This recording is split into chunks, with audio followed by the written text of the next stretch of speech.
জীবনটা হেডফোনের মতো হয়ে গেছে। যতই গুছিয়ে রাখার চেষ্টা করি ততই শুধু এলোমেলো হয়ে যায়। পানিতে না নামলে যেমন সাঁতার শেখা যায় না, ঠিক তেমনই জীবনে খারাপ সময় না আসলে আসল মানুষ চেনা যায় না। বহুরূপী মানুষের আলাদা কোনো রং হয় না, ওরা দেখতে অবিকল মানুষের মতোই। সব ভালোবাসা পূর্ণতা পায় না, কিছু ভালোবাসা জমা থাকে ডায়েরির পাতায়।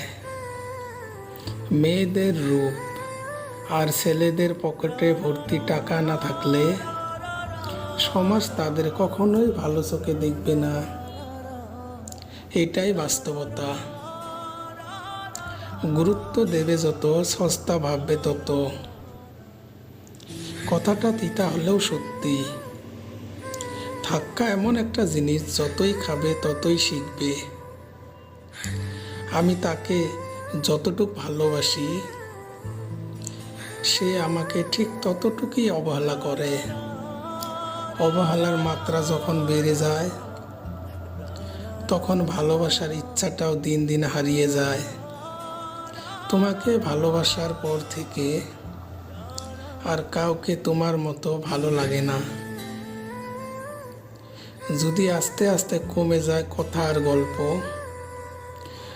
তবে বুঝে নিও সে পেয়ে গেছে তোমার বিকল্প।